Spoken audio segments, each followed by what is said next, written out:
Hello guys, welcome to my YouTube channel. तो मैं अभी यूरोप ट्रैवल करके आ रहा हूँ और मेरे पास 1 साल का शेंगन वीज़ा है। ये शेंगन वीज़ा होता क्या है और मिलता कैसे है और इसके थ्रू आप कैसे यूरोप ट्रैवल कर सकते हैं, वो इस वीडियो में अपन बात करेंगे। तो सबसे पहले ये शेंगन वीज़ा होता क्या है। शेंगन वीज़ा यूरोपियन वीज़ा होता है जिसके थ्रू आप यूरोप की 29 कंट्रीज़ में आराम से ट्रैवल कर सकते हैं और आराम से घूम के आ सकते हैं। ये सारी 29 कंट्रीज़ का एक्सेस आपको एक सिंगल वीज़ा से मिल जाता है। तो अगर आप चाहते हैं कि इन 29 कंट्री में से किसी भी कंट्री में आपको जाना है तो आपको शेंगन वीज़ा ज़रूरी है। तो अब 29 कंट्री में से किस कंट्री के थ्रू वीज़ा अप्लाई करना है वो देख लेते हैं। तो मान लीजिए आप ट्रैवल करने वाले हैं फ्रांस और जर्मनी और नीदरलैंड्स। आपकी आइटनरी है पूरे 15 दिन की, जिसमें से आप फ्रांस में सबसे ज़्यादा टाइम स्पेंड करने वाले हैं। मान लीजिए आप 8 दिन स्पेंड करने वाले हैं फ्रांस में, 4 दिन आप स्पेंड करने वाले हैं जर्मनी में, बाकी के 3 दिन जो बचे हैं वो आप स्पेंड करने वाले हैं नीदरलैंड्स में। तो आप फ्रांस के थ्रू अप्लाई कीजिए, इससे आपके चांसेस बढ़ जाएंगे, आपको वीज़ा इजीली मिल सकता है। तो रूल सिंपल है दोस्तों, जिस भी कंट्री में आप सबसे ज़्यादा टाइम स्पेंड करने वाले हैं उसके थ्रू आपको वीज़ा लगवाना है। अगर आप फ्रांस में ज़्यादा टाइम स्पेंड करने वाले हैं तो आप फ्रांस के थ्रू वीज़ा लगवाइए। और ये वीज़ा कैसे लगाना है, कहाँ जाके लगाना है, अब इस बारे में बात कर लेते हैं। तो वीज़ा के लिए आपको फ्रांस की ऑथराइज्ड वीएफएस वेबसाइट पे जाना है और अपॉइंटमेंट बुक कर लेना है। अपॉइंटमेंट मिलने के बाद आपको उस दिन अपॉइंटमेंट डेट पे अपने सारे डॉक्यूमेंट्स जाके वीएफएस सेंटर में सबमिट करने पड़ेंगे।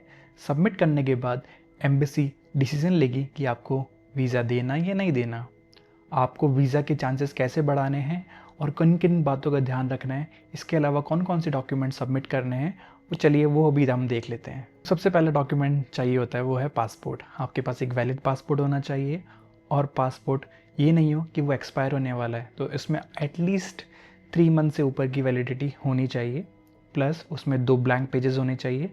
तो अगर आपका पासपोर्ट एक्सपायर होने वाला है विद इन 3 मंथ्स के अंदर तो आपका वीज़ा रिजेक्ट होने के चांसेस ज़्यादा हैं।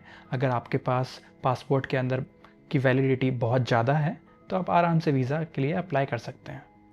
सेकेंड चीज़ है वीज़ा एप्लीकेशन फॉर्म। हर कंट्री का अपना एक अलग प्रोसेस है, चाहे वो फ्रांस हो, जर्मनी हो, स्विट्ज़रलैंड हो, हर कोई कंट्री अपना वीज़ा अलग तरह से प्रोसेस करती है। तो आपको वीएफएस की वेबसाइट पे जाके एक बार उस प्रोसेस को भी चेक कर लेना है और क्या वो एक्स्ट्रा डॉक्यूमेंट्स मांग रही है या नहीं मांग रही वो भी आपको देखना है। फ्रांस के लिए आपको एक डिफरेंट प्रोसेस के थ्रू जाना पड़ेगा, स्विट्ज़रलैंड के लिए डिफरेंट प्रोसेस के थ्रू। ये सब आपको वीएफएस की वेबसाइट पे इजीली मेंशन्ड मिल जाएगा। थर्ड चीज़ है पासपोर्ट साइज़ फ़ोटोग्राफ्स। तो आपको एप्लीकेशन फॉर्म पे पासपोर्ट साइज़ फ़ोटोग्राफ्स लगानी पड़ती है और उनकी कुछ स्पेसिफिकेशंस होती है।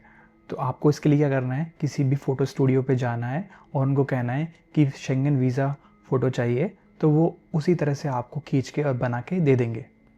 और हाँ, इस बात का भी ध्यान रखना है कि आपकी फ़ोटो के पीछे जो बैकग्राउंड है वो कंट्री के नॉर्म्स के हिसाब से हो।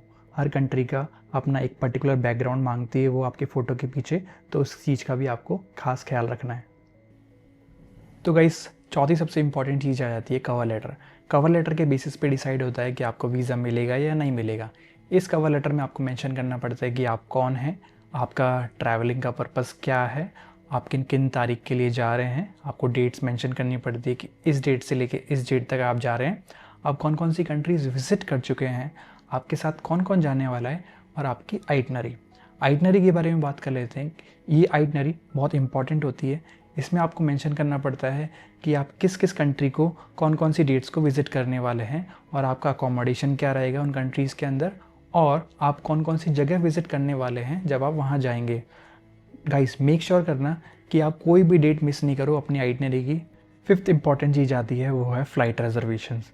फ़्लाइट रिजर्वेशन में लोग एक कॉमन मिस्टेक करते हैं कि वो डमी टिकट्स यूज़ करते हैं। गाइस, डमी टिकट्स नहीं यूज़ करने हैं, बिकॉज डमी टिकट्स आपके वीज़ा कैंसिलेशन के चांसेस बढ़ा देंगे। या तो आपको फुल्ली रिफंडेबल टिकट्स यूज़ करना है या तो एयरलाइन रिजर्वेशंस यूज़ करना है। तो आप ट्राई कीजिए आप फुल्ली रिफंडेबल टिकट्स यूज़ करें। सिक्स्थ इंपॉर्टेंट चीज़ आ जाती है होटल बुकिंग्स। आपको अपनी आइटनरी की सारी डेट्स की होटल बुकिंग दिखानी पड़ेगी। यस, ये इंपॉर्टेंट है। जिस भी कंट्री आप जाएंगे और जितने दिन रुकेंगे आपको सारी होटल बुकिंग डेट्स दिखानी पड़ेगी। कॉमन मिस्टेक लोग ये करते हैं कि वो बुकिंग डेट मिस कर देते हैं जिसकी वजह से उनका वीज़ा कैंसिल हो जाता है। तो गाइज़, आपको ये नहीं करना है। आपको स्टार्टिंग से लेके एंडिंग तक आपको होटल बुकिंग की डेट्स दिखानी पड़ेगी अपने डॉक्यूमेंटेशन में। तो होटल बुकिंग के लिए सबसे ईजी हैक है जो लोग यूज़ करते हैं, booking.com या अगोड़ा आपको जाना है और वहाँ पे ऐसे होटल्स ढूंढने हैं जो आपको कैंसिलेशंस का ऑप्शन देते हों।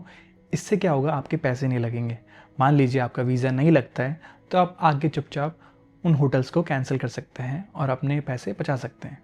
तो नेक्स्ट चीज़ आती है वो है ट्रैवल इंश्योरेंस। ट्रैवल इंश्योरेंस आपको मिनिमम 30,000 यूरोज़ का तो रखना ही रखना है।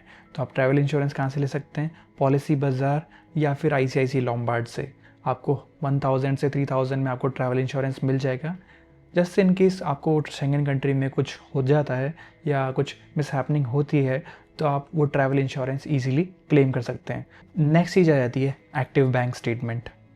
तो आपको टिपिकली 3 से 6 महीने का बैंक स्टेटमेंट शो करना पड़ता है। तो इसके लिए आपको क्या करना है, बैंक जाना है, बैंक से एक स्टैम्प्ड बैंक स्टेटमेंट मांगना है, वो आपको डॉक्यूमेंटेशन में देना है। एक इम्पॉर्टेंट बात का खास ख्याल रखना है कि आपके बैंक स्टेटमेंट में 3 से 5 लाख के फंड्स एटलीस्ट शो हो रहे हो। इससे आपको वीज़ा मिलने के चांसेस बढ़ जाएंगे।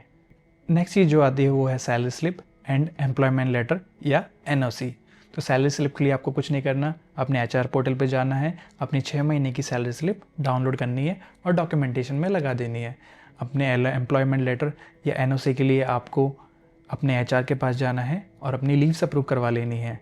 मेक श्योर कीजिए आपकी लीव्स और आपकी आइटनरी मैच कर रही हो। कॉमन मिस्टेक लोग ये करते हैं कि उनकी आइटनरी और उनकी लीव्स मैच नहीं करती, उसकी वजह से उनका वीज़ा रिजेक्ट हो जाता है। अब आ जाती है नेक्स्ट चीज़ जो है ITR, इनकम टैक्स रिटर्न। तो आपको अपने लास्ट 2-3 ईयर्स के ITR भी अटैच करने पड़ेंगे डॉक्यूमेंटेशन में। आप ITR के पोर्टल पे जा सकते हैं, ये उसमें आप अपने लास्ट 2 से 3 साल की रिटर्न्स डाउनलोड कर सकते हैं या ITR एक्नॉलेजमेंट लेटर डाउनलोड कर सकते हैं और डॉक्यूमेंटेशन में यूज़ कर सकते हैं।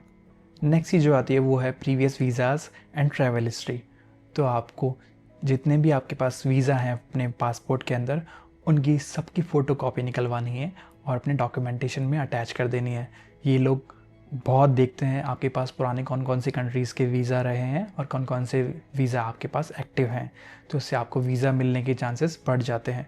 तो मेक श्योर कीजिए आपकी ट्रैवल हिस्ट्री बहुत अच्छी हो, आप शेंगन से पहले 3-4 कंट्रीज, स्मॉल कंट्रीज़ घूम चुके हों। उससे क्या होगा, आपको वीज़ा मिलने में आसानी रहेगी।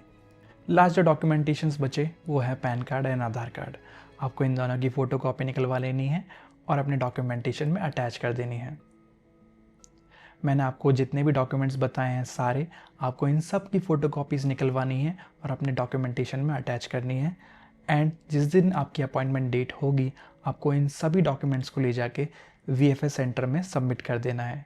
वो लोग आपके बायोमेट्रिक्स लेंगे और आपको गाइड करेंगे। उसके बाद वो लोग आपका पासपोर्ट और ये सारे डॉक्यूमेंट्स सबमिट कर लेंगे। 15 से 45 दिन में, डिपेंड अपॉन द कंट्री, आपका वीज़ा आ जाएगा। आई होप आपको ये वीडियो पसंद आई। आई होप आपका वीज़ा लग जाए। अगर आपको ये वीडियो पसंद आई तो आप लाइक, शेयर, सब्सक्राइब कर सकते हैं। तब तक के लिए थैंक यू।